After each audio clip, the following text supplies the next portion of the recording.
podcast.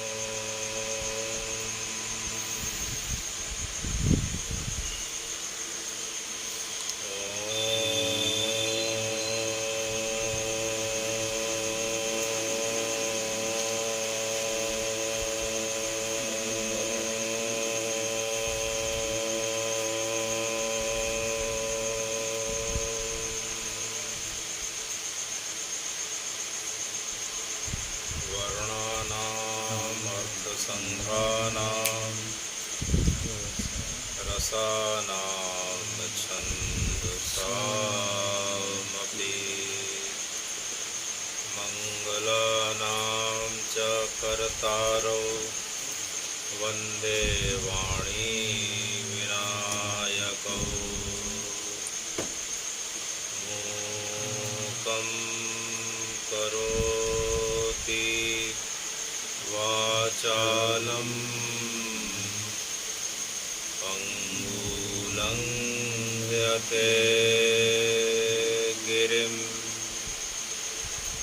यत्कृपातमहं वन्दे परमानन्दमाधवम्।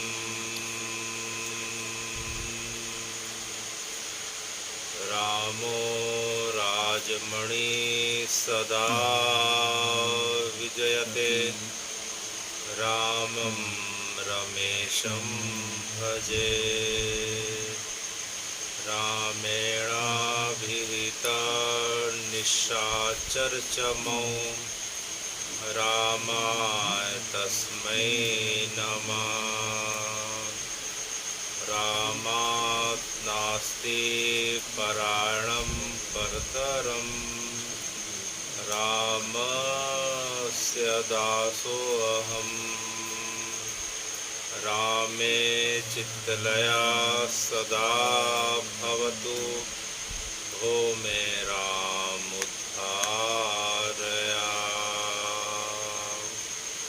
राम रामेति रामेति रमे रामे मनोरमे सहस्रनाम ततुल्यं श्रीरामनामं वरानने।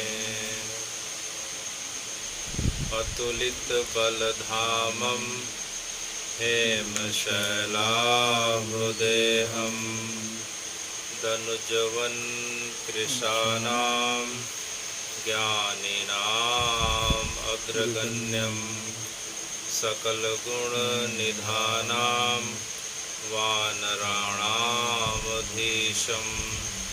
रघुपतिप्रियभक्तं वातजातं नमामि। वंशी विभूषितकरा नवनीरडाभात् पीताम्बरारुणबिं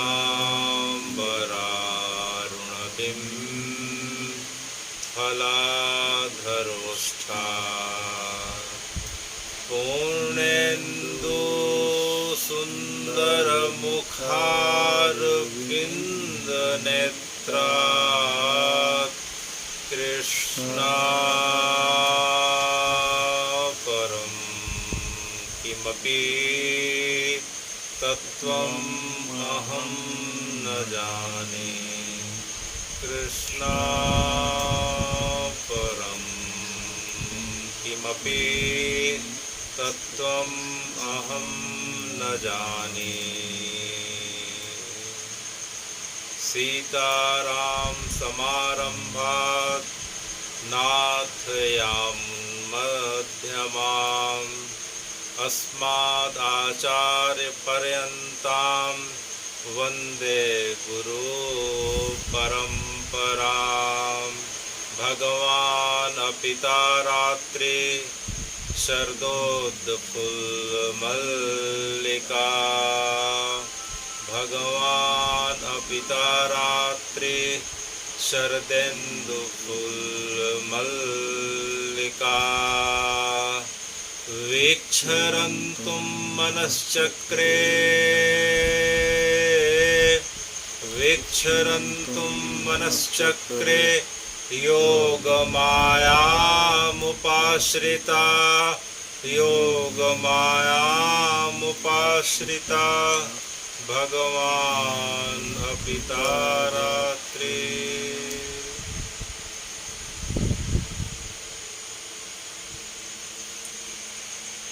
हे सूत महाभागा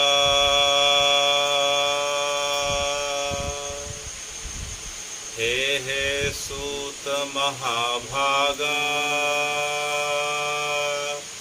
सर्व सिद्धांत वेद प्रभो आख्याहि मे कथा सारम् पुराणानां च विशेषता।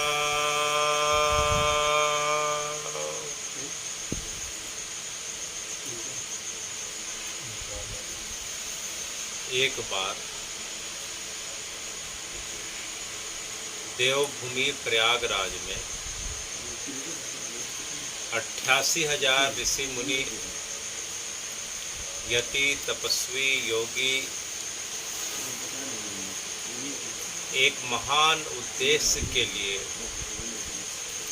जिसका उद्देश्य सिर्फ कली काल के प्राणियों के कल्याण और कल्याण हेतु था, उसके निमित्त इन ऋषियों के द्वारा प्रयागराज की पवित्र भूमि पर त्रिवेणी संगम के किनारे एक महान यज्ञ का अनुष्ठान किया गया। और उस यज्ञ में एक समय जब यज्ञ चल रहा था, तभी उन ऋषियों के मध्य श्री सूत जी महाराज, जो श्री वेद व्यास जी के शिष्य हैं। किसके शिष्य हैं? श्री वेद व्यास जी के शिष्य हैं।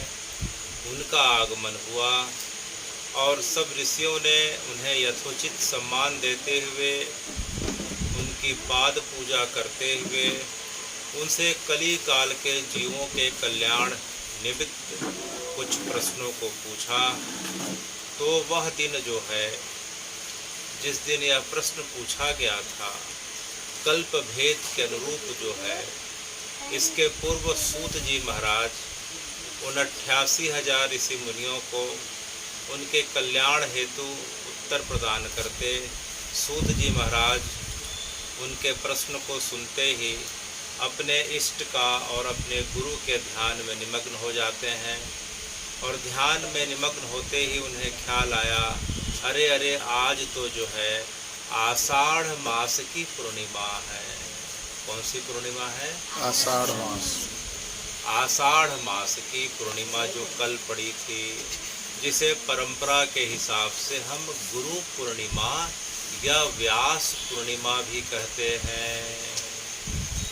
तो जैसे ही उन्हें अपने गुरु का ध्यान आया, श्री वेद व्यास जी का ध्यान आया, सबसे पहले जो है उन्होंने जो है अपने गुरु को याद करते हुए, यो अंतः प्रविश्य मम वाचमिमां प्रसुप्तां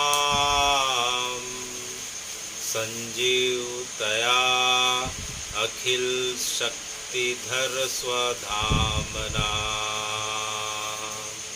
अनन्याश्च हस्तचरण श्रवणतो गादीन्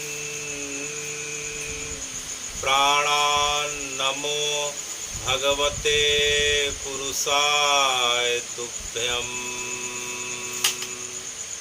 जैसे ही उन्हें अपने गुरु वर का स्मरण हो आया, वे अपने गुरु के द्वारा प्रदान की गई उन बातों को स्मरण करके अत्यंत कृतज्ञता के भाव से जो है आनंदित हो उठे और अपने गुरु के द्वारा कहे गए मंगलाचरण के श्लोकों को उन 88,000 ऋषियों के सामने उन्होंने पुनः स्मरण किया। वह श्लोक क्या था? यो अंतः प्रविश्य मम वाचमिमां प्रसुप्तां संजीवतया अखिल शक्तिधर स्वधामना।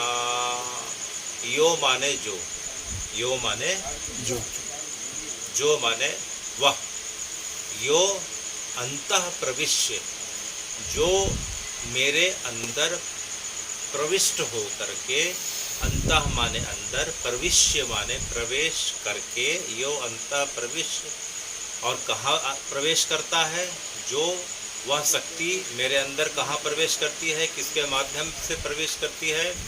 यो अंतः प्रविश्य मम वाचमिमां प्रसुप्ताम, मेरी जो है वाचमिमां,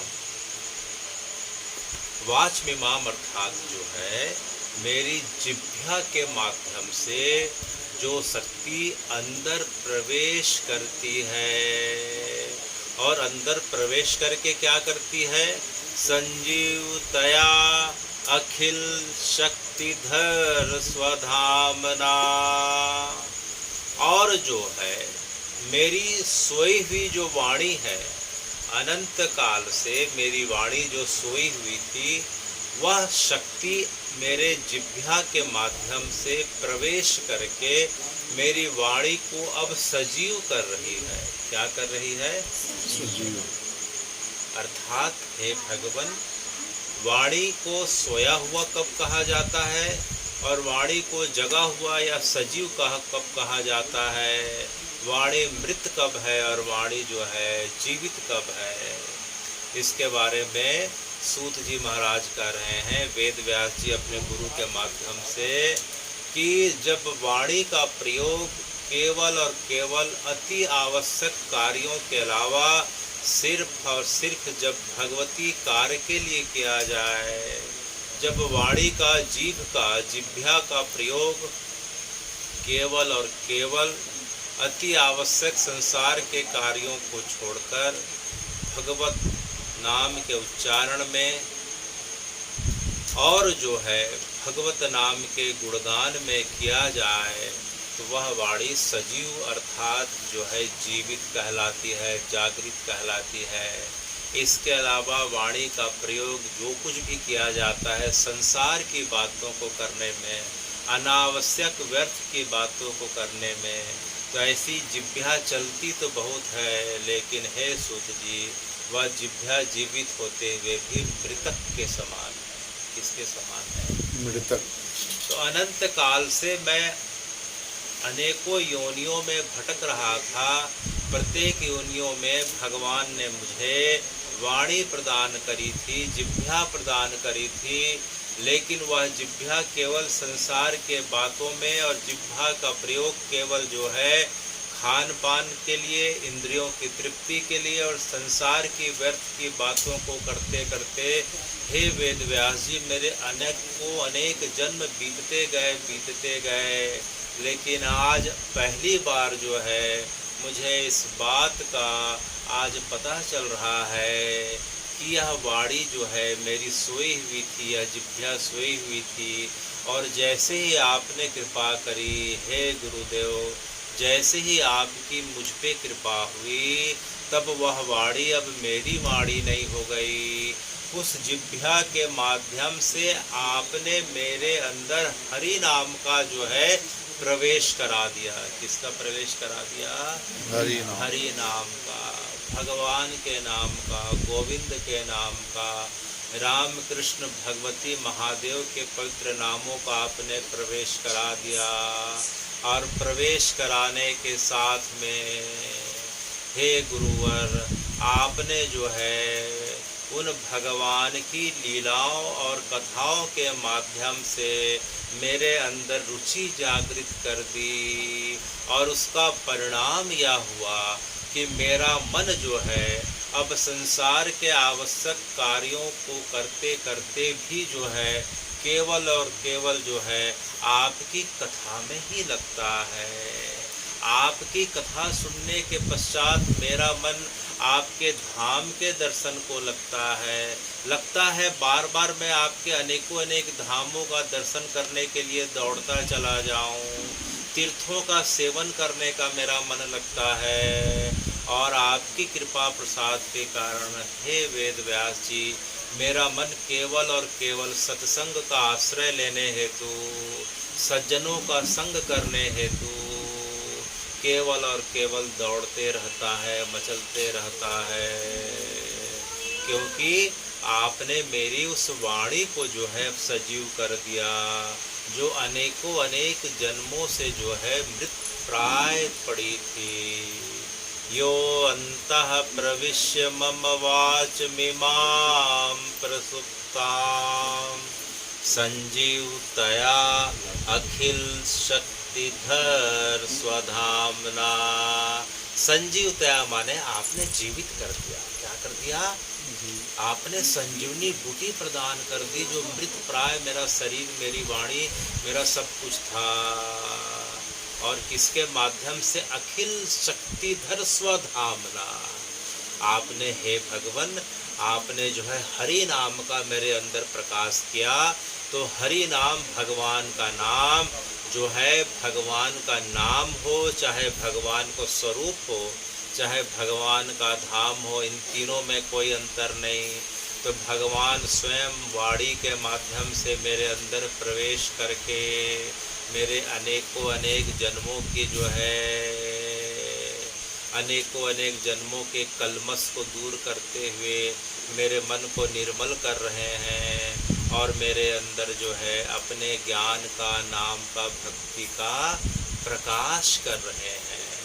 भगवान ही प्रवेश कर रहे हैं, भगवान ही मन को निर्मल कर रहे हैं, और भगवान ही जो है भक्ति का प्रकाश कर रहे हैं। यह सब जो है हे गुरुवर, हे वेद व्यास जी, सिर्फ और सिर्फ आपकी कृपा के कारण संभव हो पा रहा है। तो वह जो है वेद व्यास जी के चरणों के प्रति उन्होंने कृतज्ञता ज्ञापन किया।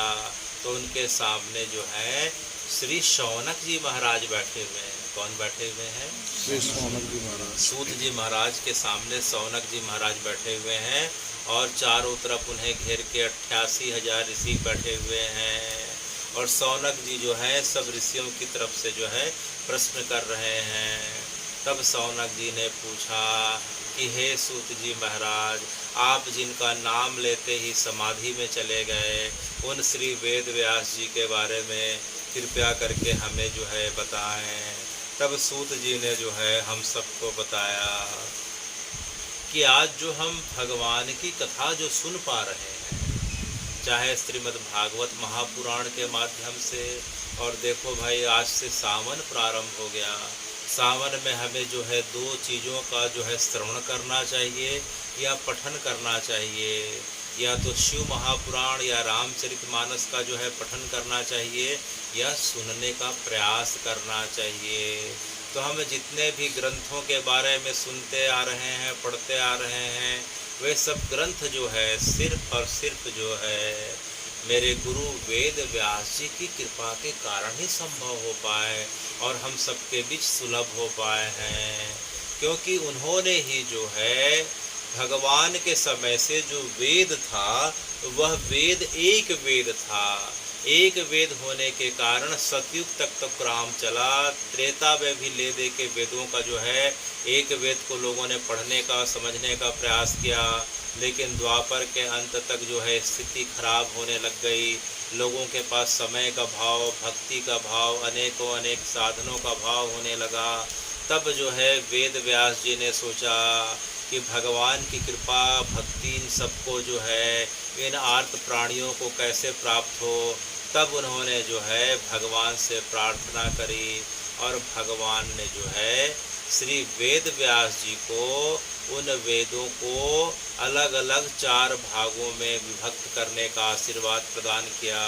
तब जो वेद एक थे, जो वेद एक था, अब देखते देखते जो है 4 हो गए। कितने हो गए? 4 हो गए। जिस प्रकार से श्री हरि एक हैं, और जब जो है द्वापर के बाद, जब त्रेता आता है सतयुग के बाद, तो वही श्री हरि जो है अपने आप को कितने भाग में जो है विभक्त कर लेते हैं? 4 भाग में। राम, लक्ष्मण, भरत और शत्रुघ्न। तो उसी प्रकार से वेद ने अपने आप को कितने भाग में जो है विभक्त कर दिया? 4 भाग में। वो वेद कौन कौन कहलाए? पहला ऋग्वेद,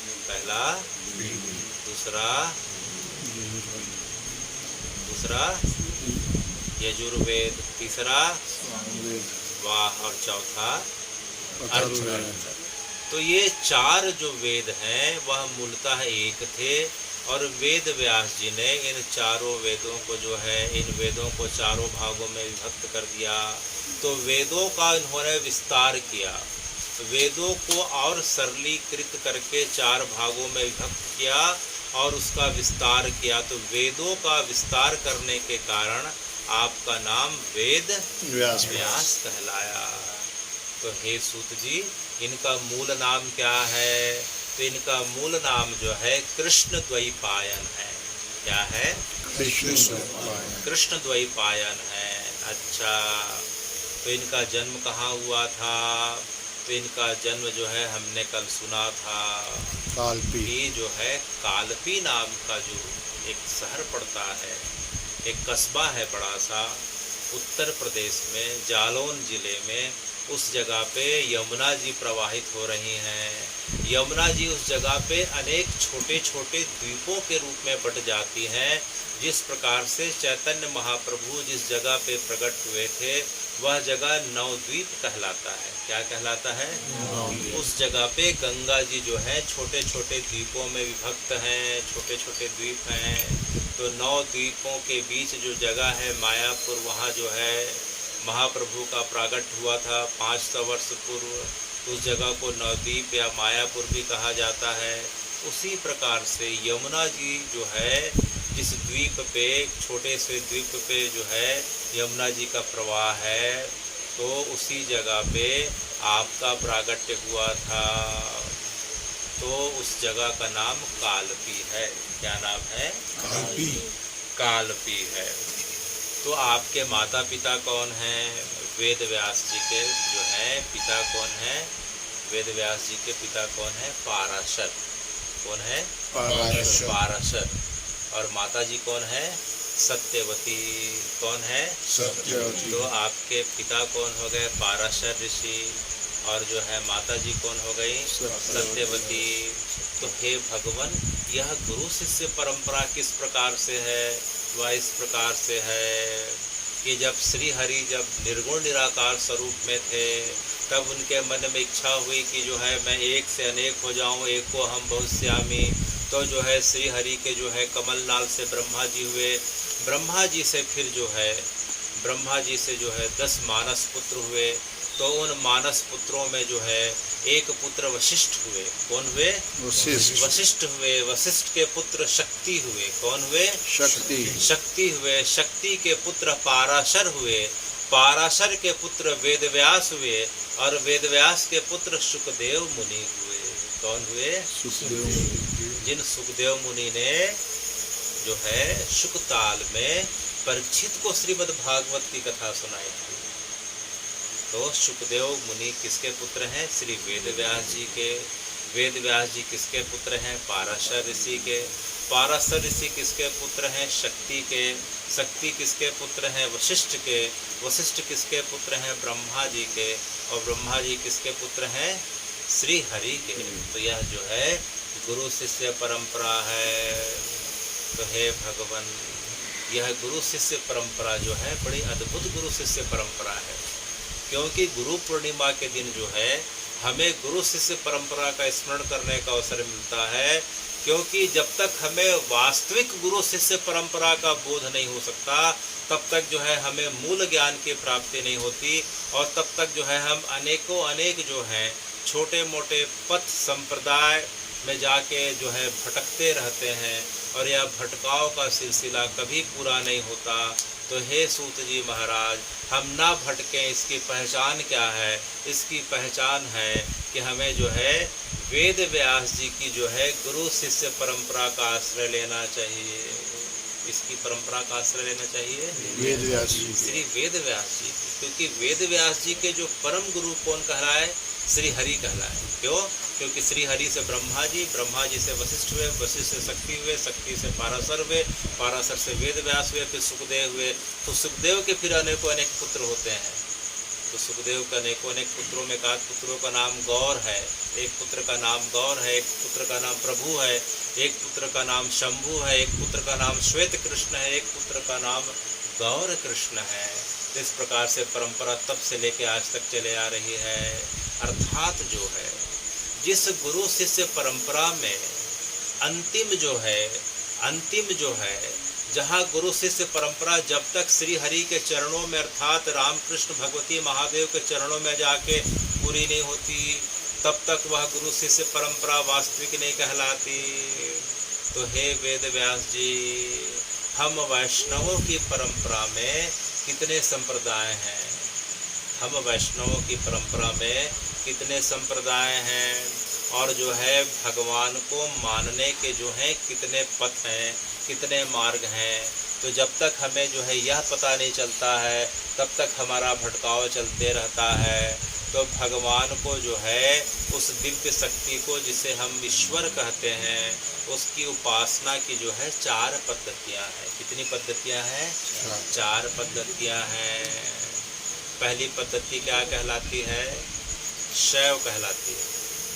क्या कहलाती है? शैव जो है भगवान शंकर को, महादेव को जो है अपना इष्ट मान के जो है उस परंपरा के जो है गुरुओं का अनुपालन करती है। वह क्या परंपरा कहलाई? शैव कहलाई। दूसरी परंपरा वैष्णव कहलाई। क्या कहलाई? वैष्णव। जो विष्णु जी को, श्री हरि को जो है सब कुछ मान के उनकी परंपरा से ज्ञान जो प्राप्त करते हैं गुरु, उनको जो है अपना गुरु बना के अपने आप को शिष्य मान के उस परंपरा का पालन करते हैं, वे वैष्णव कहलाते हैं। क्या कहलाते हैं? वैष्णव। और तीसरी परंपरा है शाक्त। क्या परंपरा है? शाक्त। वह परंपरा जो है जो शक्ति को जो है अपना जो है सब कुछ मानती है। जैसे पार्वती जी को सब कुछ इधर मानती है और जो है उधर जो है लक्ष्मी जी को सब कुछ मानती है। जो शक्ति को सब कुछ मानती है उस परंपरा को मानने वाले लोग क्या कहलाते हैं? शाक्त कहलाते हैं। और चौथी परंपरा स्मार्त की है। चौथी परंपरा किसकी है? स्मार्त में क्या होता है कि जो है भक्त जो है राम कृष्ण भगवती महादेव सबको एक ही ऊर्जा का स्वरूप मानते हुए जो है सब में जो है एकमात्र जो है एक ईश्वर का दर्शन करते हैं। वे शैव वैष्णव शाक्त में कोई भेद नहीं रखते, सबका आनंद लेते हैं, अवसर अवसर पे किसी में कोई भेद नहीं करते। वे जो है स्मार्त परंपरा वाले कहलाते हैं। वे राम कृष्ण भगवती महादेव सबको बराबर की दृष्टि से देखते हैं। तो हे भगवान, इन चारों परंपराओं के अलावा पांचवी जो है इस जगत में कोई परंपरा नहीं है, ना इस परंपरा के कोई गुरु होते हैं। इसलिए बाकी अनेक पंथ संप्रदाय जो वर्तमान में दिख रहे हैं उनसे हमें सावधान रहने का प्रयास करना चाहिए। अच्छा, तो जो वैष्णवों की परंपरा है, किसकी परंपरा है? वैष्णव। तो वैष्णवों की परंपरा है उसमें 4 संप्रदाय हैं। कितने संप्रदाय हैं? 4 संप्रदाय हैं। अभी हमने सुना कि जो है भगवान को मानने के जो है मत जो है 4 हैं, शैव, वैष्णव, शाक्त और स्मार्त। तो वैष्णवों में जो है मुख्यतः जो है 4 धारा है जिसे हम संप्रदाय कहते हैं। क्या कहते हैं? संप्रदाय कहते हैं। तो एक पहला संप्रदाय हो गया वह श्री संप्रदाय। क्या संप्रदाय? श्री संप्रदाय। तो हे भगवान, यह श्री संप्रदाय क्या है? तो जिस संप्रदाय में, जिस परंपरा में जो है भगवान का दिव्य ज्ञान जो है सबसे पहले श्री जी को प्रदान किया गया, अर्थात लक्ष्मी जी को प्रदान किया गया, अर्थात रुक्मणी जी को प्रदान किया गया, अर्थात जो है श्री राधा जी को प्रदान किया गया। मूलतः नाम अलग अलग हैं लेकिन वह शक्ति एक है। इसलिए श्री हरि ने अपना जो है सबसे पहला जो ज्ञान है श्री जी को प्रदान किया। किसे प्रदान किया? श्री जी। तो श्री जी को प्रदान किया और श्री जी के माध्यम से जो है, श्री जी के माध्यम से वह ज्ञान जो है नीचे उतरा। तो वह नीचे उतर के जो है सबसे पहले जो है उस ज्ञान को जो है रामानुजाचार्य जी ने ग्रहण किया। तो उस परंपरा को जो है हम रामानुज परंपरा या श्री परंपरा या श्री संप्रदाय कहते हैं। क्या संप्रदाय? श्री संप्रदाय। श्री हरि ने अपना जो है दिव्य ज्ञान 4 लोगों को प्रदान किया और इन 4 लोगों के माध्यम से ही 4 संप्रदाय बने। तो इन 4 लोगों में कौन कौन से 4 लोग हैं? तो श्री हरि ने अपना ज्ञान जो है सबसे पहले जो है इन 4 लोगों को प्रदान किया। तो पहली श्री जी है अर्थात लक्ष्मी जी, राधा जी, रुक्मणी जी। कौन कौन हुए? लक्ष्मी जी, राधा जी, रुक्मणी जी। तो इन्हें जो है हम क्या कहते हैं? श्री संप्रदाय कहते हैं। इनको जो मानने वाले हैं, फिर श्री जी से यह ज्ञान की परंपरा नीचे उतरी। तो इन परंपरा को जो मानने वाले जो हैं, इन परंपरा में जो दीक्षित लोग हैं, उन्हें हम जो है श्री संप्रदाय वाले कहते हैं। दूसरा ज्ञान जो है प्रदान करने वालों में या प्राप्त करने वालों में जो है दूसरे जो थे महादेव थे। कौन थे? महादेव थे। श्री हरि का जो ज्ञान जो है 4 लोगों को पहले मिलता है। उसमें एक लक्ष्मी जी हैं, दूसरे रुद्र हैं, महादेव हैं। तो रुद्र के माध्यम से, महादेव के माध्यम से जो परंपरा चली उसे हम रुद्र संप्रदाय कहते हैं। क्या संप्रदाय कहते हैं? रुद्र संप्रदाय। संप्रदाय कहते हैं। और तीसरे व्यक्ति जो श्री हरि से ज्ञान को ग्रहण करते हैं वे ब्रह्मा जी हैं। कौन है? ब्रह्मा जी हैं। तो ब्रह्मा जी से जो संप्रदाय नीचे जो बढ़ा उसे हम ब्रह्म संप्रदाय कहते हैं। क्या संप्रदाय कहते हैं? ब्रह्म संप्रदाय। ब्रह्म संप्रदाय कहते हैं। और श्री हरि ने जो है अपना ज्ञान जिस चौथे को प्रदान किया वे 4 ऋषि कुमार हैं। वे ऋषि कुमार सनत, सनकादिक, सनंदन, सनातन ऋषि कुमार। 4 ऋषि कुमार, चारों भाई हैं और इनकी अवस्था 5 वर्ष की रहती है। उम्र में जो है खरबों वर्ष से ज़्यादा हो गई, इनकी अवस्था 5 वर्ष से ज़्यादा बढ़ती नहीं है। वे चारों कुमार कहलाते हैं। तो जो है सनत हुए, सनातन हुए, सनंदन हुए। तो चारों ऋषि कुमारों को भगवान ने जो है अपना ज्ञान प्रदान किया। तो इन ऋषि कुमारों से जो परंपरा नीचे उतरी उसे हम कुमार संप्रदाय कहते हैं। क्या संप्रदाय कहते हैं? कुमार संप्रदाय। कौन कौन से 4 संप्रदाय हुए? श्री संप्रदाय, ब्रह्म संप्रदाय, कुमार संप्रदाय और रुद्र संप्रदाय। तो ये हमें पता चलना चाहिए कि जो है गुरु और शिष्य किसे कहते हैं? गुरु उसे कहते हैं जो स्वयं पहला शिष्य हो, जो स्वयं पहले क्या हो? शिष्य हो। और जो है अपने जो है शिष्य हो और उसने जो है अपने गुरु से उस मंत्र को, उस नाम को प्राप्त किया हो। तो जो है इस परंपरा में जो है मुख्यतः 4 गुरु बताए गए। तो जो है एक जो है श्री संप्रदाय में जो है उन्होंने अपना जो है ज्ञान किससे प्रदान किया?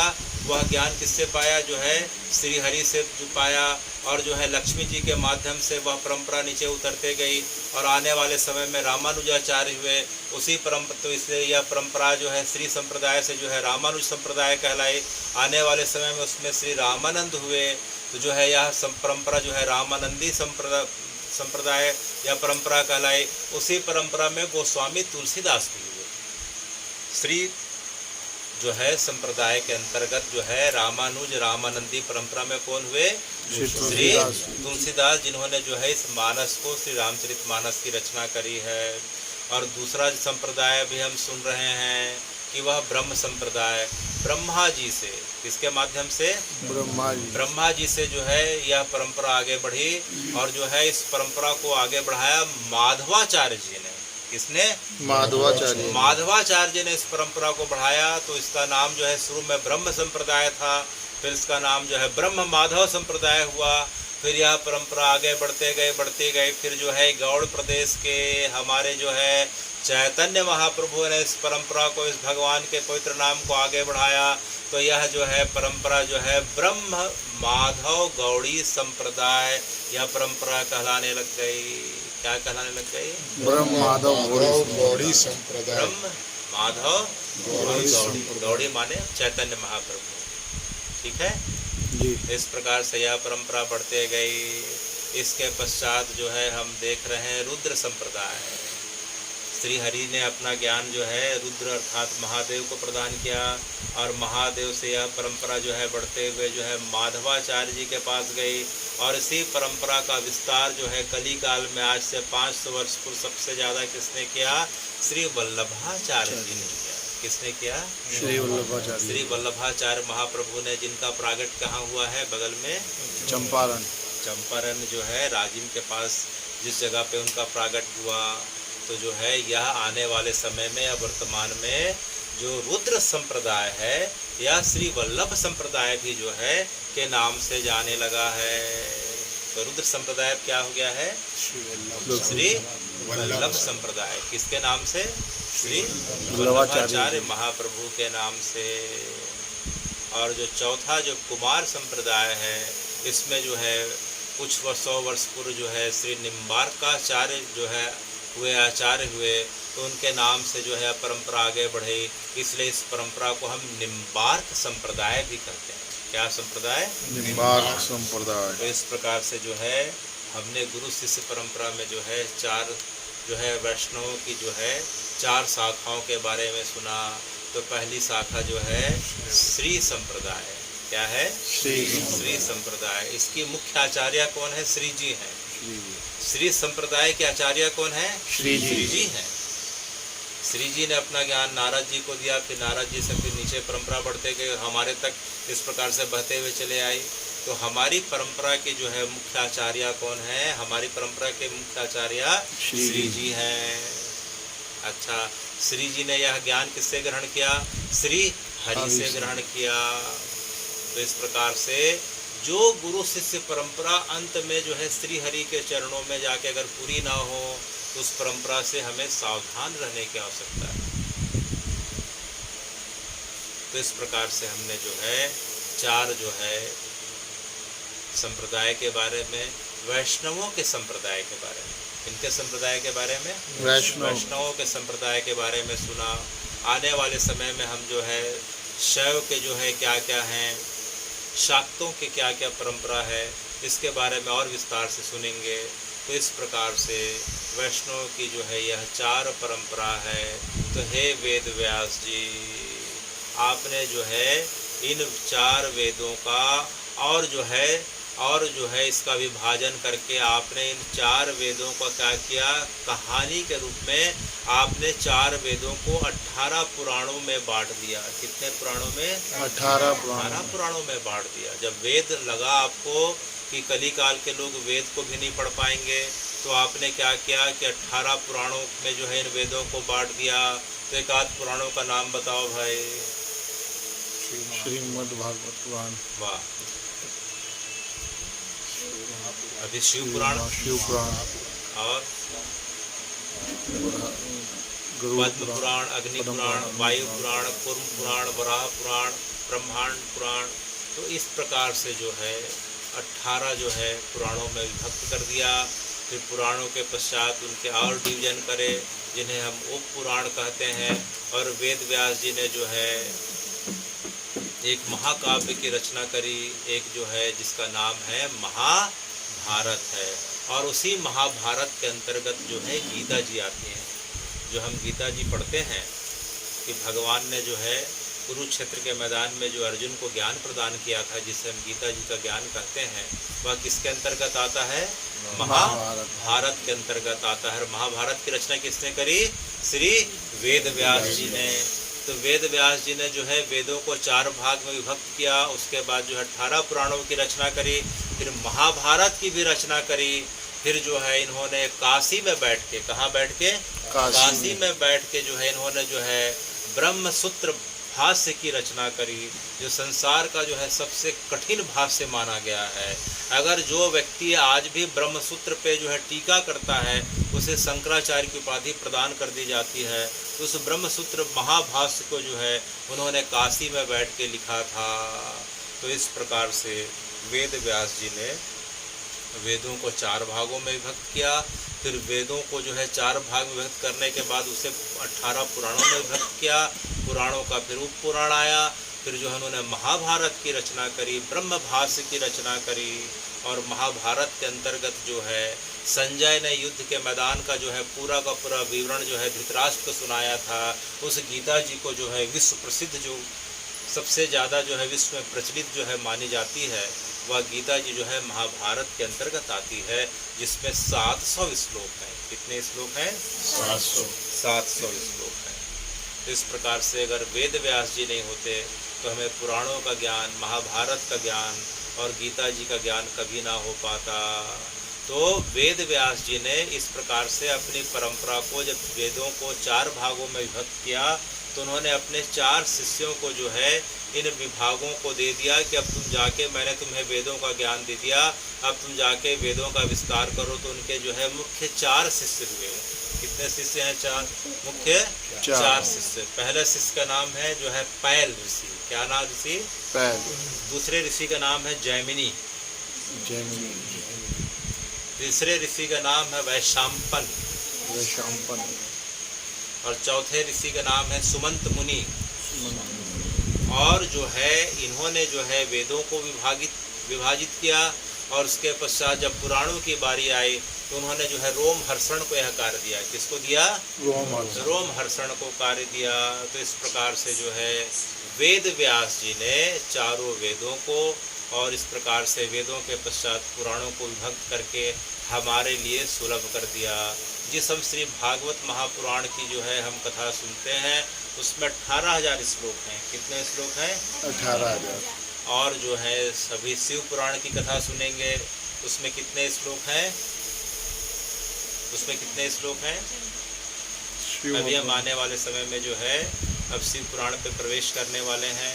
तो सभी पुराणों में जो है श्लोकों की संख्या निश्चित है। सभी पुराणों में निश्चित अध्याय हैं। सभी अध्यायों के जो है उसके पश्चात उपाध्याय हैं। और सभी अध्यायों के अंतर्गत जो श्लोक हैं, सभी की श्लोक संख्या निश्चित है। तो इन पुराणों में सबसे बड़ा पुराण जो है पद्म पुराण जाना जाता है। कौन सा पुराण है बड़ा? पद्म पुराण। तो इस प्रकार से जो है वेद व्यास जी ने इस परंपरा को बढ़ाया। और वेद व्यास जी का जो है प्रागट्य जो है आषाढ़ महीना, अभी जो है आज से सावन प्रारंभ हुआ, तो सावन के पहले जो पड़ता है दिन, उसे जो है पूर्णिमा कहते हैं। पूर्णिमा से जो है महीना बदल जाता है। तो पूर्णिमा जो है आषाढ़ महीने की जो पूर्णिमा थी, उसी दिन श्री वेद व्यास जी का प्रागट्य हुआ था। कालपी नाम की जगह उत्तर प्रदेश में पड़ती है, तो उस जगह पे प्रागट्य हुआ था। आपका बचपन से श्याम वर्ण था, इसलिए जो है आपका नाम जो है, बचपन का नाम जो है आपका जो है कृष्ण था। और आप यमुना जी के द्वीप के किनारे प्रकट हुए, इसलिए आपका नाम कृष्ण द्वैपायन पड़ा। और आने वाले समय में आपने जो है वेदों का विस्तार किया, इसलिए आपका एक नाम वेद व्यास है। तो चूंकि अभी परंपरा के हिसाब से जो है इस कल्प का जो है 28वां कलयुग चल रहा है। इस कल्प का कौन सा कलयुग है? 28वां कलयुग है। और इसके पहले का जो द्वापर था 28वां द्वापर था। तो 28वें जो है कलयुग के वेद व्यास जो हैं, और 28वें कल्प के वेद व्यास कौन हुए? कृष्ण द्वैपायन हुए। और जब पहला जो था, एक समझना थोड़ा सा कठिन जाएगा, तो पहला जो है कल्प का जब प्रारंभ हुआ, तो उसके जो है वेद व्यास जो होते हैं वे जो है ब्रह्मा जी होते हैं। ब्रह्मा के बाद दूसरे वेद व्यास जो है प्रजापति होते हैं। फिर जो है यह परंपरा बढ़ते जाती है, उसमें फिर बृहस्पति भी आते हैं, अश्वत्थामा भी आते हैं, सूर्य भी आते हैं, यमराज भी आते हैं। तो यह परंपरा जो है प्रत्येक कल्प के जो है वेद व्यास अलग होते हैं।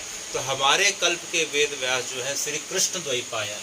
कौन है? श्री कृष्ण द्वैपायन, अर्थात पाराशर नंदन कृष्ण द्वैपायन है। और इनके पिता पाराशर जो है 27वें जो है द्वापर के जो है वेद व्यास थे। तो समझना कठिन है, धीरे धीरे और समझ में आएगा। तो 28वें द्वापर के या 28वें जो अभी कलयुग जो चल रहा है, उसके वेद व्यास जो है कृष्ण द्वैपायन है। तो वेद व्यास एक उपाधि है। प्रत्येक कल्प में जो है वेदों का विस्तार किया जाता है प्राणियों के हिसाब से। तो उसमें जो है वेदों के जो विस्तार को जो है मुख्य जो करते हैं, जिनके माध्यम से उन्हें वेद व्यास कहते हैं, और वेद व्यास जो है प्रत्येक कल्प में बदल जाते हैं, तो हमारे कल्प के वेद व्यास जो है पाराशर नंदन कृष्ण द्वैपायन है। कौन है? पाराशर नंदन कृष्ण द्वैपायन। तो इस प्रकार से वेद व्यास जी के माध्यम से हम जो है सुन रहे हैं। तो वेद व्यास जी के बारे में श्रीमद् महाभारत में जो है क्या आता है, वर्णन आता है, नमस्ते तु व्यास विशाल बुद्धई फुल्लारविंद यत्पत्र नेत्रा एन त्वया भारत तैल पूर्णः प्रज्वालितो ज्ञानमय प्रदीप। हे वेद व्यास जी, आपके चरणों में बारंबार नमस्कार है। जो है आपकी बुद्धि इतनी विशाल है, क्योंकि आपकी बुद्धि इतनी विशाल नहीं होती तो जो है वेदों का जो है विभाजन नहीं होता, वेदों को सरलीकृत नहीं किया जा सकता था, और उसके पश्चात जो है वेदों को पुराणों के माध्यम से कथा हमारे बीच नहीं आ सकती थी, और पुराणों के पश्चात महाभारत और गीता जी हमारे बीच नहीं आ सकती थी। इसलिए आपकी बुद्धि को बारंबार प्रणाम है कि आपने जो है भगवान के इस गुह रहस्य को हमारे बीच इतने जो है सरल रूप में प्रकट कर दिया। इसलिए जो है नमस्ते तु व्यास विशाल बुद्धई फुल्लारविंद यत्पत्र नेत्रा, जिनके नेत्र जो है कमल के समान है। किसके समान है? कमल के। फुल्लारविंद यत्पत्र नेत्रा, जिन्होंने जो है महाभारत रूपी जो है ज्ञान के दीपक को जला के हमारे बीच जो है प्रकाश जो है कर दिया, हमारे जीवन को प्रकाशित कर दिया। तो हे वेद व्यास जी, आपको बारंबार प्रणाम है। अच्छा, तो वेद व्यास जी के लिए जो है श्लोक आता है, कौन सा श्लोक आता है? गुरुर् ब्रह्मा गुरुर्विष्णु गुरु साक्षात् परब्रह्म तस्मै। तो हे वेद व्यास जी, गुरु ब्रह्मा गुरु विष्णु, तो आप जो है ब्रह्मा भी हैं, आप विष्णु भी हैं और आप महादेव हैं, ऐसा कैसे? तब जो है उनके बारे में आता है गुरु ब्रह्मा गुरु विष्णु। वह कैसे? कि जिस प्रकार से ब्रह्मा जी ने सबसे पहले भगवान ने वेदों का ज्ञान किसे प्रदान किया था? ब्रह्मा जी को। किसे प्रदान किया था? ब्रह्मा जी को। ठीक है, तो ब्रह्मा जी के कितने मुख हैं? 4 मुख हैं। ब्रह्मा जी कितने मुख हैं? 4 मुख हैं। तो ब्रह्मा जी के 4 मुख हैं, वह ठीक है, लेकिन वेद व्यास जी आपने जो है उन वेदों को 4 भाग में विभक्त कर दिया, और वेदों को हम किसके माध्यम से, शास्त्रों को हम किसके माध्यम से पढ़ते हैं? मुख के माध्यम से। तो आपने जो है जिस प्रकार से ब्रह्मा जी के 4 मुख हैं, वो उनके मुख होंगे अलग, अच्छी बात है, लेकिन आपने जो है ब्रह्मा जी के उस वेद को जो है 4 भागों में विभक्त कर दिया, इसलिए आप ब्रह्मा जी के तुल्य हो गए। गुरुर् ब्रह्मा गुरुर् विष्णु। अच्छा, तो विष्णु जी का कार्य क्या है? सृष्टि का पालन पोषण करना। इसका पालन पोषण करना? सृष्टि का पालन पोषण करना। विष्णु जी अर्थात श्री हरि हमारे पेट में अर्थात जो है जठर अग्नि के रूप में व्याप्त हैं, और जो है हमारे शरीर का पालन पोषण कर रहे हैं। तो शरीर का पालन पोषण करने वाले विष्णु जी, अच्छी बात है, आप शरीर का पालन पोषण कर रहे हैं, लेकिन शरीर कितना अच्छा हो जाए, लेकिन शरीर के अंदर जो है अगर आत्मा का पोषण ना हो, मन स्थिर नहीं हो, तो इस शरीर का मतलब नहीं, शरीर कुसंग की ओर चला जाए, क्योंकि शरीर को जो है नियंत्रित करता है वह कौन है? मन। वह कौन है? मन है। और मन किससे नियंत्रित होता है? मन जो है कथा सत्संग से नियंत्रित होता है। किससे नियंत्रित होता है? कथा सत्संग। कथा और सत्संग से। तो हे वेद व्यास जी, आपने जो है ये अच्छी बात है कि विष्णु जी जगत का और शरीर का पालन पोषण करते हैं, लेकिन आप जो है हमें अपने ग्रंथों के माध्यम से, आप हमें श्रीमद् भागवत महापुराण के माध्यम से, शिव महापुराण के माध्यम से, पद्म पुराण के माध्यम से, स्कंद पुराण के माध्यम से, अनेक पुराणों के माध्यम से आप जो हमें भगवान की कथा बताते हैं, उससे हमारा क्या पुष्ट होता है? हमारा क्या शरीर का जो है, शरीर के अलावा जो है हमारा क्या पुष्ट होता है? हमारा भक्ति पुष्ट होती है, हमारा ज्ञान पुष्ट होता है और हमारा वैराग्य पुष्ट होता है। भगवान की कथा सुन के ही हमारे अंदर भक्ति आती है कि नहीं आती है? भगवान की कथा सुन के ही भगवान के बारे में हमें ज्ञान होता है कि नहीं होता है? और भगवान की कथा सुन के ही जो हमारे मन में संसार से रहते रहते जो है किस प्रकार से श्री हरि मिले, किस प्रकार से जगन्नाथ जी मिले, किस प्रकार से वृंदावन धाम मिले, किस प्रकार से अयोध्या जी मिले, किस प्रकार से जो है हमें अनेक तीर्थों का सेवन मिले। तो इस प्रकार से धीरे धीरे संसार में रहते रहते हमें जो है संसार धीरे धीरे जो है अब हमारे बीच से हटके जो है भगवान में रमने लगता है, जिसे हम वैराग्य कहते हैं। क्या कहते हैं? वैराग्य कहते हैं। वह किससे संभव है? हे वेद व्यास जी, वह आपके द्वारा प्रदान की गई कथा और सत्संग से संभव हो पाता है। तो जिस प्रकार से विष्णु जी शरीर का पालन पोषण करते हैं वह अच्छी बात है, लेकिन हे वेद व्यास जी, आप तो अपनी कथा के माध्यम से हमारे अंदर भक्ति ज्ञान वैराग्य का पालन पोषण करते हैं। उसका परिणाम क्या होता है कि मन धीरे धीरे जो है एकाग्र होने लगता है और धीरे धीरे जो है भगवान के चरणों की ओर जो है मन की गति होने लगती है, और जिसे हम सद्गति कहते हैं। क्या कहते हैं? सद्गति। सद्गति कहते हैं। वह किसके कारण संभव है? हे वेद व्यास जी, वह सिर्फ और सिर्फ आपकी कृपा के कारण संभव है। और इसके पश्चात जो है गुरु ब्रह्मा गुरु विष्णु, उसके पश्चात क्या है? गुरुदेवो महेश्वरा। तो महेश्वर अर्थात जो है शंकर जी का कार्य क्या बताया गया है कि सृष्टि का जो है क्या करना? विनाश करना। क्या करना? सृष्टि का विनाश करना, प्रलय करना। अभी हमने सुना था कि जगन्नाथपुरी में एक जो है रोहिणी कूप है, रोहिणी कुआं है। जब प्रलय का समय आता है तो उस कुएं से पानी इस प्रकार से गर्म पानी इस प्रकार से निकलने लगता है। वह पानी इतना निकलते निकलते समुद्र में मिल जाता है। फिर समुद्र की लहरें इतनी उदात हो जाती हैं कि समुद्र में सुनामी की लहर आ जाती है, और समुद्र का पानी देखते देखते पृथ्वी में जितने समुद्र हैं वह सुनामी की लहरें इस प्रकार से अंदर ही अंदर चल के जो है पूरे समुद्र को जो है धीरे धीरे उसका प्रवाह इतना बढ़ा देती हैं कि देखते देखते पृथ्वी में जल प्रलय हो जाता है। और जब प्रलय पूरा हो जाता है तो वह पानी पुनः आके जो है रोहिणी कूप में आके समा जाता है। वह कूप कहाँ है? जगन्नाथपुरी में जो है दक्षिण द्वार के पास जो है रोहिणी कूप दिखाई पड़ रहा है। उस जगह पे जो है यह घटना होती है। तो शंकर जी का काम प्रलय का है। क्या है? प्रलय का अंत करना, सृष्टि का अंत करना। तो वेद व्यास जी, आप महेश्वर के बराबर कैसे हैं? महादेव के बराबर कैसे हैं? देखो भाई, शंकर जी तो जो है बड़ा जो है कठिन कार्य कर रहे हैं, बड़ा विभत्स कार्य कर रहे हैं। सृष्टि को प्रलय कर देते हैं। उसमें कब कौन जो है कब प्रलय के गाल में समा जाए किसी को पता नहीं चलता। जो है सृष्टि का अंत कर देते हैं। तो लेकिन जो है उससे भी श्रेष्ठ कार्य जो है हमारे वेद व्यास जी कर रहे हैं। अच्छा, महादेव से भी श्रेष्ठ कार्य करते हैं? बोले कैसे? तो शंकर जी तो जो है सृष्टि का प्रलय करते हैं, सृष्टि का विनाश करते हैं। तो आप जो है हमारा क्या नष्ट करते हैं, हमारा जो है क्या मिटाते हैं? तो यहाँ बता रहे हैं कि कथा और सत्संग के माध्यम से वेद व्यास जी हमारा जो है अंदर की जो है कामनाओं को, काम को, क्रोध को, लोभ को इस प्रकार से मिटा रहे हैं, नष्ट कर रहे हैं। जो व्यक्ति के जो है अध्यात्म के मार्ग में जो सबसे बड़ी जो बाधा है काम, क्रोध, लोभ, मोह, इसको वेद व्यास जी आप कथा सत्संग के माध्यम से इस प्रकार से नष्ट कर रहे हैं। इसलिए आप जो है महादेव से भी बड़े हैं। किससे बड़े हैं?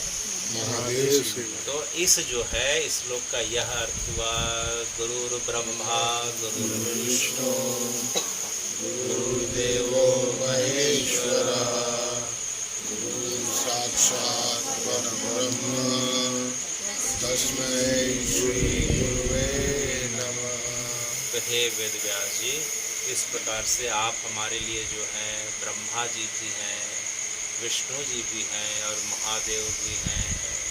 क्योंकि जो है आपकी कृपा के कारण, क्योंकि ब्रह्मा विष्णु महेश तो हमारे बीच प्रकट नहीं हो सकते, लेकिन उन्होंने आपको प्रकट करके आपके माध्यम से जो पुराणों की और जो कथा जो आपको प्रदान करी और आपने जो कथा हमें प्रदान करी, उस कथा के माध्यम से जो है हमारे शरीर और साथ में जो है हमारा मन भगवान की तरफ जो है इस प्रकार से जाते जाता है और संसार में रहते हुए भी जो है हमारी संसार की जो उदात्त लहरें हैं हमारे ऊपर कम से कम प्रभाव डालते हुए हे वेद व्यास जी श्री हरि के चरणों की ओर ले जाती हैं। इसलिए आप जो है ब्रह्मा भी हैं, आप विष्णु भी हैं, आप महादेव भी हैं। तो वेद व्यास जी को जो है हम इस प्रकार से गुरु पूर्णिमा के दिन याद करते हुए अब हम जो है कथा में आगे बढ़ रहे हैं। हे भगवान, जो व्यास पूर्णिमा है, जो आषाढ़ माह की पूर्णिमा है, उसके दूसरे दिन कौन सा जो है महीना चालू हो जाता है? सावन। श्रावण का महीना, मूलतः श्रावण बोलते हैं। कौन सा मास है? श्रावण। क्योंकि पूर्णिमा में जो है चंद्रमा जिस नक्षत्र में होता है उस नक्षत्र के आधार पे महीना का नाम आता है। तो पूर्णिमा हो गया तो पूर्णिमा में जो है चंद्रमा जो है अब जो है आषाढ़ नक्षत्र था, उसके बाद जो है अब श्रावण नक्षत्र में चला गया चंद्रमा। तो चंद्रमा जो है श्रावण नक्षत्र में जाने के कारण यह महीना श्रावण या जो है सावन कहलाता है। क्या कहलाता है? सावन का महीना। तो हे भगवान, इस प्रकार से हम देखते हैं कि यह सावन का महीना जो है 12 महीनों में जो है सबसे श्रेष्ठ महीना बताया गया है। सबसे श्रेष्ठ महीना इसलिए बताया गया है क्योंकि यह 12 महीना जो है तभी जो है अच्छे से चल सकता है। 12 महीनों में तभी खुशहाली आ सकती है। इस जगत में रहने वाले लोग तभी जो है खुशहाल, प्रसन्न, आनंदित रह सकते हैं जब जो है बारिश अच्छे से हो। क्या अच्छे से हो? बारिश अच्छे से हो। जब बारिश अच्छे से होगी तो जो है कृषि व्यवस्था अच्छे से होगी, अनाज अच्छे से होगा, चारा अच्छे से मिलेगा और उसके कारण जो है अनाज कटने के पश्चात जो है साल भर जो है उसी अनाज के माध्यम से जो है क्रय विक्रय विनिमय करके जो है पुरुषों व्यक्तियों का जीवन जो है उसी प्रकार से जो है खुशहाल और सुरक्षित हो जाता है। उसका मूल कारण बारिश और अन्न है। उसका मूल कारण बारिश और अन्न है।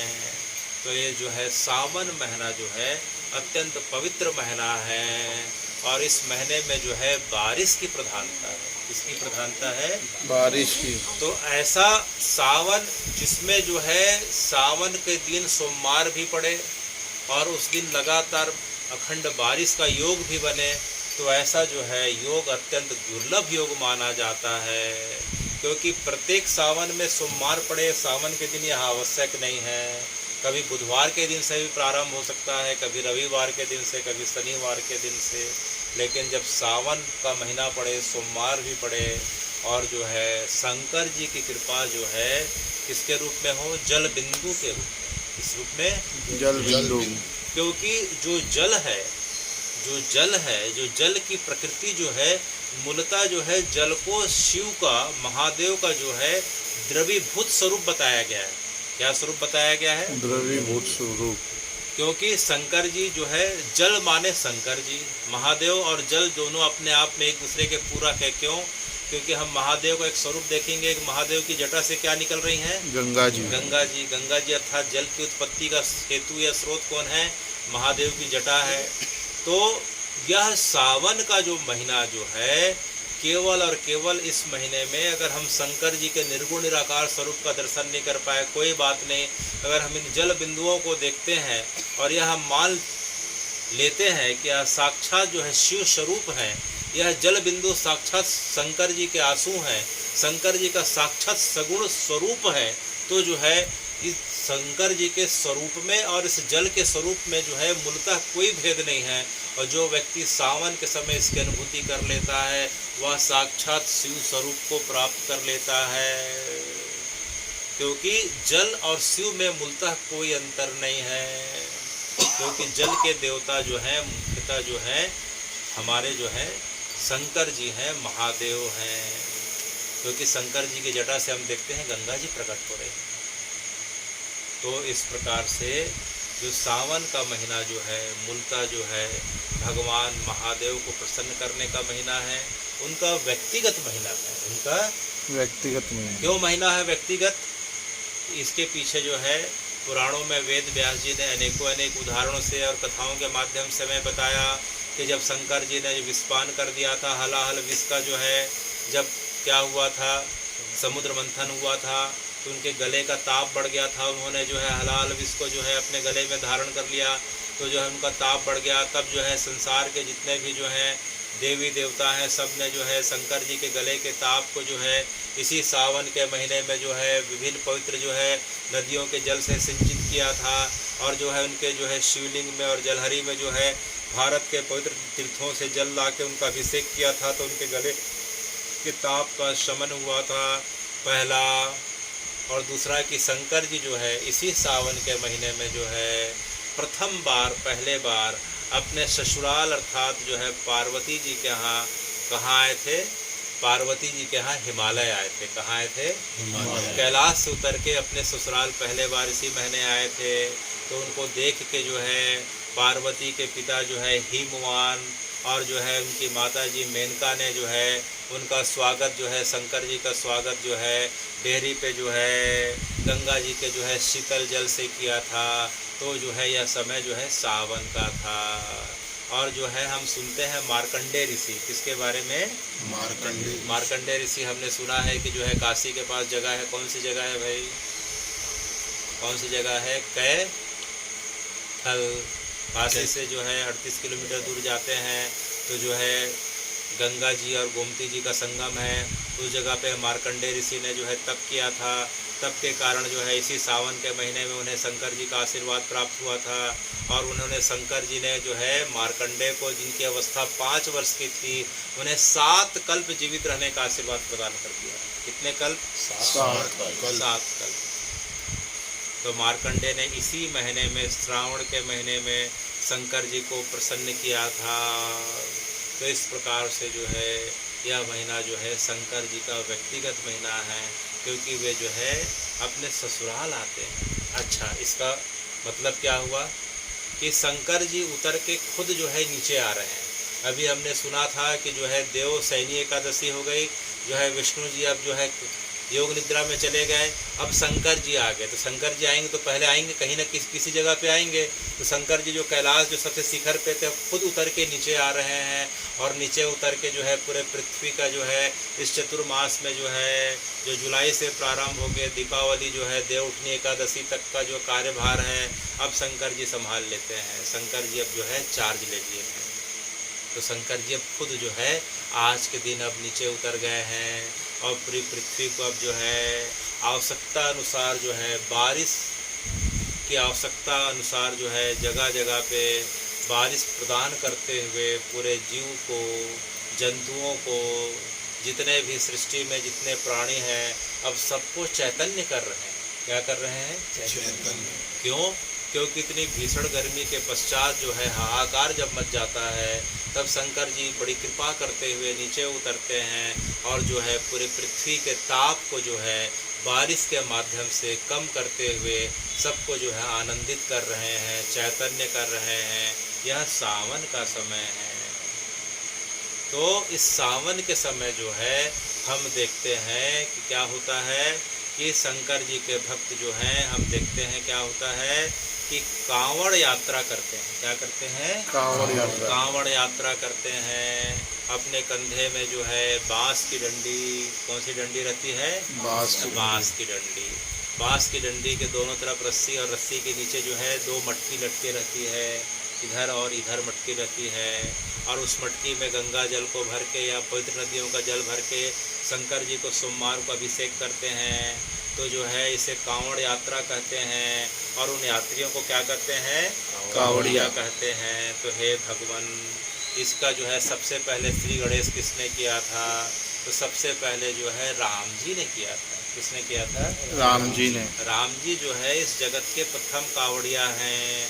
वे जो हैं शंकर जी का जो है अभिषेक करने के लिए वर्तमान में जो सुल्तानगंज है, बाबा बैजनाथ धाम जाते हैं तो वहाँ से उन्होंने गंगा जल को लेके 120 किलोमीटर दूरी पैदल तय करते हुए जो है शंकर जी के लिए कांवड़ यात्रा करी थी। और जाके उस जगह पे जहाँ बैजनाथ धाम में शंकर जी का अभिषेक किया था। इसके पश्चात जो है हम सुनते हैं कि जो है परशुराम जी, कौन? परशुराम जी ने भी जो है उत्तराखंड में एक जगह है गढ़मुक्तेश्वर। कौन सी जगह है? गढ़मुक्तेश्वर। गढ़मुक्तेश्वर में गंगा जी का जल लेके बागपत के पास जो है पूरा महादेव है। बागपत जो है कहाँ पड़ता है? हरियाणा, यूपी। यूपी में बागपत जो है, जो जगह पड़ती है, वहाँ जो है शंकर जी का जो है जो शिवलिंग है उसे हम जो है पूरा महादेव कहते हैं। तो गढ़ मुक्तेश्वर से चलते हुए जो है परशुराम जी ने शंकर जी का अभिषेक किया था। और जो है सतयुग में श्रवण कुमार ने, किसने? श्रवण कुमार ने जो है अपने माता पिता को कांवड़ में, उनके माता पिता वृद्ध थे और जो है वे दिव्यांग थे, अर्थात उन्हें दिखाई नहीं देता था। तो जो है कांवड़ में जो है दोनों टुकनियों में बैठा के वे हरिद्वार ले जाते हैं और हरिद्वार से गंगा जी के जल को लेके फिर काशी आते हैं। फिर हम सुनते हैं कि बीच में जो घटना होती है कि राजा दशरथ के बाण से जो है उनके माता पिता का देहांत हो जाता है। तो श्रवण कुमार के माध्यम से जो है कांवड़ यात्रा की गई, राम जी के माध्यम से की गई, परशुराम जी के माध्यम से की गई। तो अनेकों अनेक जो है तब से यह परंपरा चले आ रही है कि जो शंकर जी के जो भक्त हैं वे क्या करते हैं कि कांवड़ धारण करते हैं। तो वह कांवड़ किसका बनना होना चाहिए? बांस का।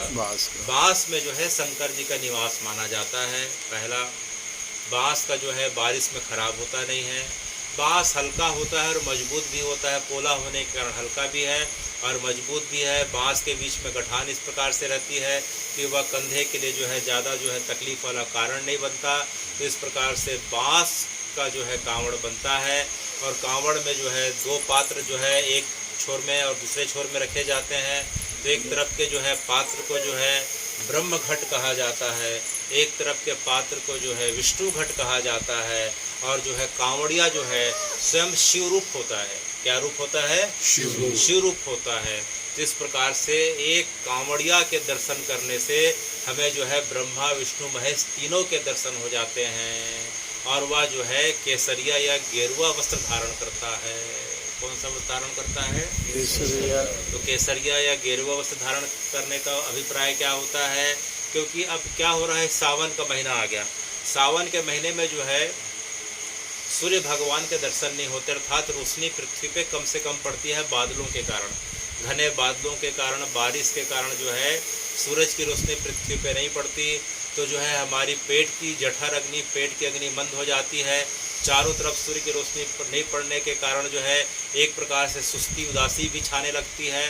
तो केसरिया रंग जो है, गेरुआ रंग जो है उत्साह का प्रतीक है, ऊर्जा का प्रतीक है, उमंग का प्रतीक है। किसका प्रतीक है? उत्साह, उमंग, ऊर्जा का प्रतीक है। तो इसको जो है व्यक्ति धारण करते हैं कांवड़िया लोग। और जो है कांवड़िया का जो है यात्रा का नियम क्या है कि केवल और केवल भगवान का नाम होना चाहिए, या हर हर महादेव का नाम होना चाहिए, या बोल बम का नाम होना चाहिए, या हरे राम का नाम होना चाहिए। भगवान के नाम के अलावा जो है पूरी जो है कांवड़ यात्रा में कोई दूसरा नाम नहीं लेना है। और एक दूसरे को भी जो है हर हर बोल के या महादेव बोल के या जो है राम बोल के संबोधित करना है। एक दूसरे का नाम भी नहीं लेना है। भगवान के अलावा कोई दूसरी वार्ता भी नहीं होनी चाहिए। और कांवड़िया जो है, अगर कोई व्यक्ति जो है उस व्रत को धारण करता है कि मैं कांवड़ लेके भगवान को जल चढ़ाने जाऊंगा, उसे सत्य, अहिंसा, ब्रह्मचर्य और जो है अपरिग्रह का पालन करना पड़ता है। अर्थात वह बिल्कुल झूठ नहीं बोलेगा। वह अपने जो है किसी भी प्रकार के जो है अपने जीव के माध्यम से कटु वचन का प्रयोग नहीं करेगा, किसी की निंदा नहीं करेगा, किसी की निंदा नहीं सुनेगा, किसी प्रकार का मांसाहार नहीं करेगा। और ब्रह्मचर्य का प्रयोग करते हुए अर्थात जो है सभी प्राणियों में जो है भगवान का दर्शन करता हुआ, मन को भगवान में लगाता हुआ चलेगा, तभी उसकी कांवड़ यात्रा सफल होती है। अन्यथा वह कांवड़ यात्रा समान यात्रा के समान जो है फल देने वाली हो जाती है या निष्फल भी हो जाती है। तो कांवड़िया जो है बड़ा कठिन व्रत धारण करके चलते हैं, गेरुआ वस्त्र धारण करते हैं। उनका जो है जो बांस की जो है कांवड़ रहती है, डंडी रहती है, उसमें देखो भाई फूल होने चाहिए। क्या होने चाहिए? फूल। क्योंकि एक तरफ ब्रह्म घट है, एक तरफ विष्णु घट है। तो भगवान के कलश को जो है फूल से सजाया जाता है। उसमें अनेक प्रकार के रंग आकृति उकेरे जाते हैं, उसमें घंटी पहनाई जाती है, डमरू पहनाया जाता है। तो इस प्रकार से कांवर जो है पूरे जो है शोभा श्रृंगार के साथ जो है तैयार किया जाता है और मानो साक्षात उसे धारण करने वाला शिवरूप हो जाता है। और इधर ब्रह्मा जी से भी रहा नहीं जाता, श्री हरि से रहा नहीं जाता, वे दोनों आके उस कलश में, उस पात्र में आके विराजमान हो जाते हैं। तो इस प्रकार से जो है हम शंकर जी का अभिषेक कर रहे हैं वो तो अलग है, लेकिन परंपरा के हिसाब से अगर हमारे अंदर इतना भाव आ गया, हमारे अंदर भगवान का इतना भाव आ गया, जो हमने नियम सुना कि जो है केवल भगवान का नाम लेना है, कोई निंदा नहीं करनी है, अहिंसा ब्रह्मचर्य का पालन करना है, सत्य का पालन करना है, और जो है इन दिनों में जहाँ तक हो सके जो कांवड़िया व्रत धारण करते हैं, जब उसके लेके चलते हैं तो भूमि शयन करेंगे। क्या शयन करेंगे? भूमि में चटाई गद्दा रजाई बिठा के सो जाएंगे। पलंग पे जो है सोना वर्जित रहता है। तो भूमि में शयन करना है, एक टाइम भोजन करना है या फलाहार करना है। और उसके पश्चात जो है इन कांवड़ यात्रा के जो है जितने दिनों का रहता है, एक दिन का रहे, चाहे एक हफ्ता का रहे, चाहे 3 दिन का रहे, चाहे महीने भर की यात्रा रहे, उनमें जो है जहाँ जहाँ स्नान करेंगे वह स्नान करते समय जो है तेल कंघी साबुन का उपयोग नहीं करेंगे, नाखून और बाल नहीं कटाएंगे, क्योंकि जो चीज़ प्राकृतिक है उसे जो है काटना नहीं है। उसका वैज्ञानिक कारण यह रहता है कि पहले जो है ये सब काटने के जो है साधन उस समय होते नहीं थे।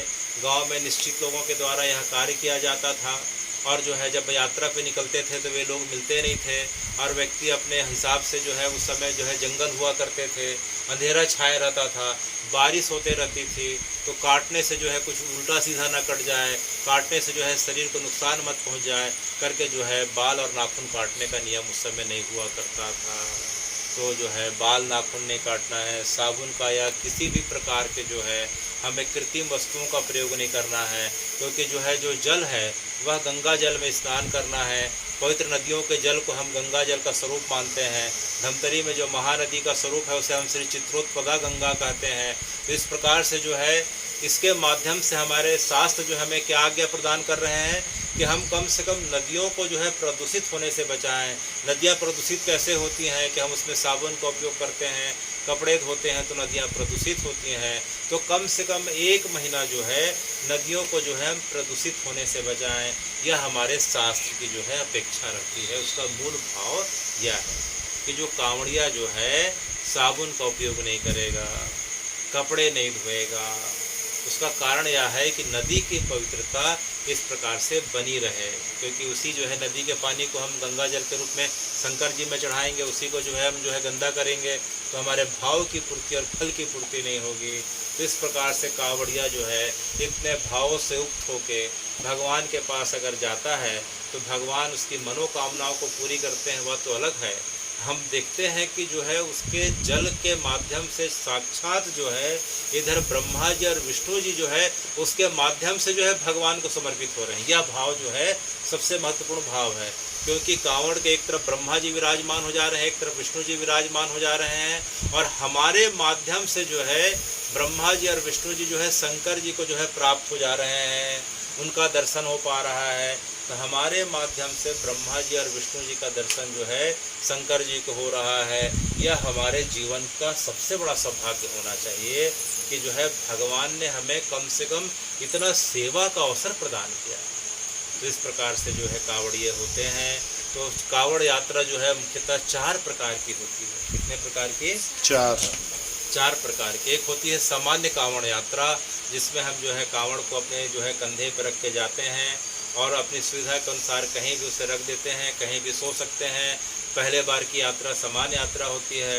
एक यात्रा होती है उसे डाक यात्रा कहते हैं। दिल्ली हरिद्वार के रास्ते में जाके देखें या जो है बहुत सारे स्थानों पे देखें कि जो है रात भर जो है कांवड़िए दौड़ते हुए जाते हैं, लगातार दौड़ते हुए जाते हैं।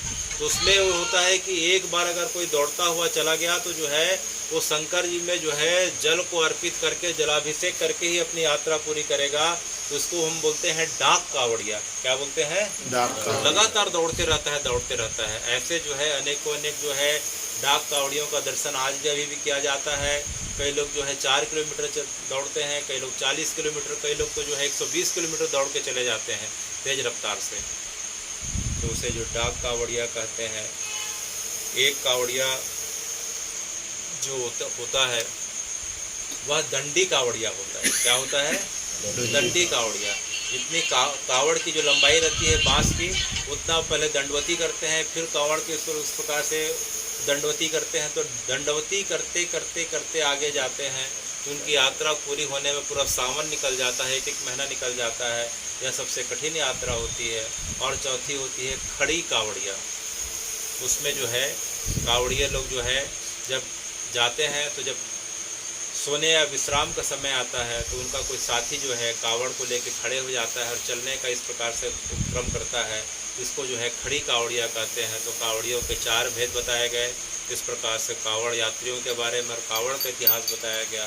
तो यह सावन का जो पवित्र महीना है जिसमें जो है शंकर जी हमें अवसर प्रदान करते हैं कि हम जो है उनकी कृपा को जो है सुलभ हो जाएं और उनके माध्यम से जो है ब्रह्मा जी और विष्णु जी की कृपा हमें प्राप्त हो जाए।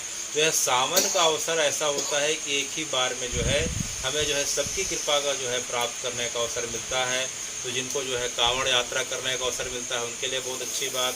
लेकिन जो अगर नहीं कर पाते हैं तो भगवान इतने कृपालु हैं कि जो है कांवड़ यात्रा नहीं कर पाए, कोई बात नहीं। अच्छा, तो हे भगवान, वृंदावन में जो है वृंदावन में महादेव, गोपेश्वर महादेव जो हैं वृंदावन में भगवान के जो है 7 निधि हैं, अर्थात 7 बिहारी जी हैं। कितने बिहारी जी हैं? 7 बिहारी जी हैं। एक आध दो का नाम बताओ भाई। बांके बिहारी, राधा रमन, मदन मोहन, राधा वल्लभ, बांके बिहारी, राधा दामोदर। ठीक। तो जो शंकर जी हैं इस सावन में जो है, अभी तक तो हमने सुना है कि जो है हम महादेव का अभिषेक कर रहे हैं, लेकिन महादेव किसका अभिषेक करते हैं? वृंदावन में, ब्रज में। तो महादेव जो है राधा वल्लभ लाल जी का अभिषेक करते हैं। किसका अभिषेक करते हैं? राधा वल्लभ लाल जी। इसके बारे में हम कल सुनने वाले हैं। तो महादेव जो है खुद जो है पूरे ब्रज मंडल में उनके जो इष्ट हैं राधा वल्लभ लाल जी हैं, और जो है उनका खुद जो है अभिषेक करते हैं। उनके साथ पार्वती जी हैं, उनके साथ नंदी हैं, उनके साथ अनेकों अनेक गण चल रहे हैं, भूत प्रेत जो है पिशाच चल रहे हैं, डाकनी साकनी यक्षनी सब चल रही हैं। और सब जो है इस प्रकार से ढोल नगाड़े मृदंग का इस प्रकार से करते हुए कहाँ रोज़ पहुँचते हैं? राधा वल्लभ लाल जी के पास पहुँचते हैं और उनका अभिषेक करते हैं। और पूरा जगत महादेव का अभिषेक कर रहा है। महादेव जो है राधा वल्लभ लाल जी का अभिषेक कर रहे हैं। तो कावड़िया के रूप में हमें सौभाग्य मिला नहीं मिला कोई बात नहीं। तो भगवान इतने कृपालु हैं कि मात्र जो है शंकर जी को सबसे प्रिय नाम क्या लगता है? शंकर जी रात दिन किसके नाम का स्मरण करते हैं? राम राम का। तो इस प्रकार से हे भगवान, हरे राम राम राम हरे हरे, हरे कृष्ण